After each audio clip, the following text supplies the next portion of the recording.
I'm back from the video lecture और आज हमने डिस्कस करना है function capacity evaluation no job. ठीक है, फंक्शन कैपेसिटी इवैल्यूएशन हमने उन लोगों की करनी है जिनकी कोई स्पेसिफिक जॉब नहीं है या कोई एम्प्लॉयर आइडेंटिफाई नहीं होता। ठीक है, अब इसमें मेजरली हमारा पर्पस ये होता है कि देखो आपने डिटरमाइन करना होता है कि वर्कर्स की जनरल एबिलिटी कितनी है।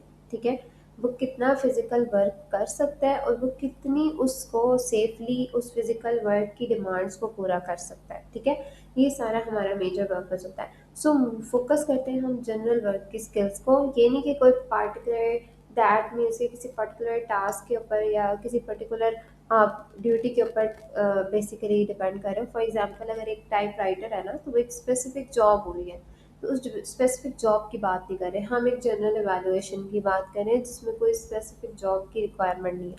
अब इसकी यूज़ ये है कि देखो, एक तो ये जनरलाइज्ड हो जाता है बहुत ज़्यादा ओवरऑल वर्क की कैपेसिटी के ऊपर, किसी स्पेसिफिक जॉब के ऊपर नहीं होता। ठीक है, दूसरा ये कि आपके पास काफ़ी हेल्प करता है कि रिहैबिलिटेशन कैसे करवानी है, ट्रेनिंग कैसे होगी, एजुकेशन मतलब आपके पास बेसिकली एक ऑप्शन क्रिएट हो जाता है ना, कि लाइक आप एक हर चीज़ को जनरलाइज कर सकते हो। लाइक एजुकेशन के ऑप्शंस क्या है वर्कर्स के लिए, उसको कैसे एजुकेट कर सकते हो, ये सारी चीज़ें जो होती है ना वही होती है। लेकिन इसकी जो मेजर यूजफुलनेस है वो मैंने आपको बताई कि जनरलाइज कर सकते हो आप इस ओवरऑल वर्क कैपेसिटी के रिजल्ट को। ठीक है, तो मेजरली इसकी इसलिए की जाती है जनरल इवैल्यूएशन। ठीक है, हाँ पेजेस स्क्रॉल डाउन करते हैं तो मैं आपको दिखाती हूँ कि मेजर हमारे पास जो हमने चीज़ डिस्कस करनी है वही है। ठीक है, तो हमने क्या कहा कि हमारे पास हमने वर्कर्स की एबिलिटी के अकॉर्डिंग बेसिकली हमने हर चीज़ देखनी है, किसी स्पेसिफिक टास्क के ऊपर नहीं बल्कि उसकी जनरल बॉडी की डिमांड्स के ऊपर, एक जनरल फिजिकल डिमांड्स के ऊपर। ठीक है,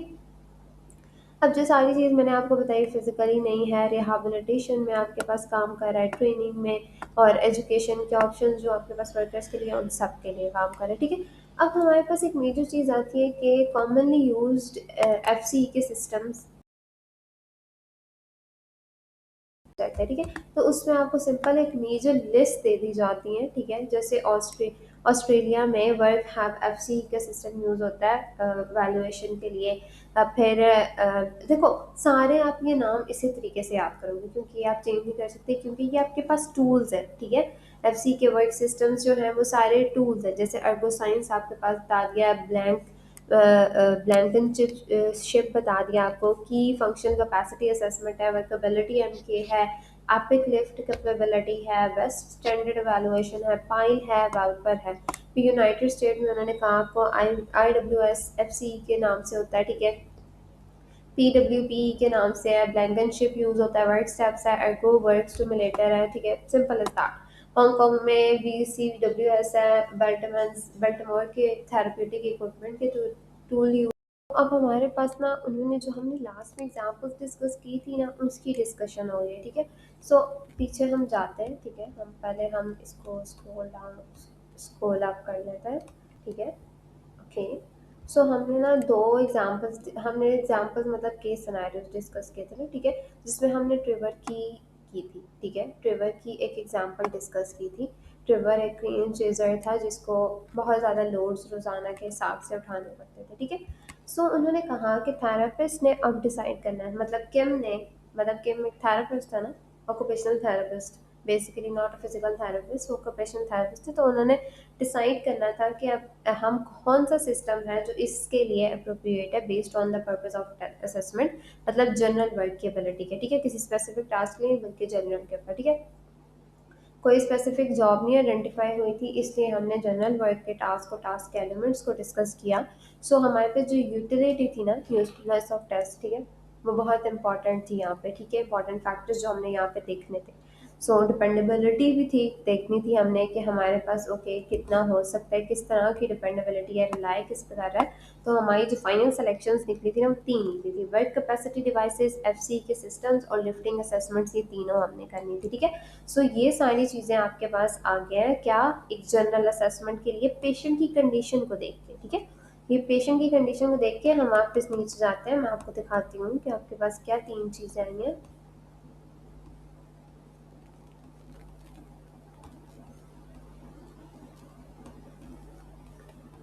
ठीक है, ज़्यादा नीचे आके हम ऊपर जाते हैं।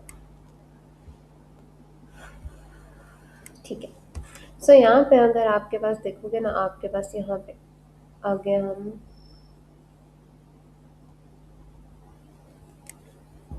लास्ट पैराग्राफ में, ठीक है।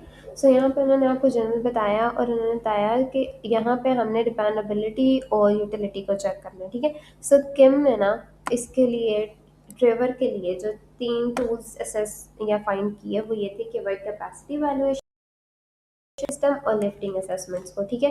ये 3 सिस्टम जो थे ना वो उन्होंने किस लिए किए, ताकि हम उसकी एक जनरल जनरल देख सकें, नॉट अ स्पेसिफिक, ठीक है। एक जनरल टास्क को देखने के लिए ना हमने ये सब देखना था, इसलिए उन्होंने क्या की, इसकी सिलेक्शन की इंस्टेड ऑफ कि हम कहें कि हाँ कोई डिफ़िकल्ट की, उन्होंने एक इजी सिलेक्शन की, ठीक है।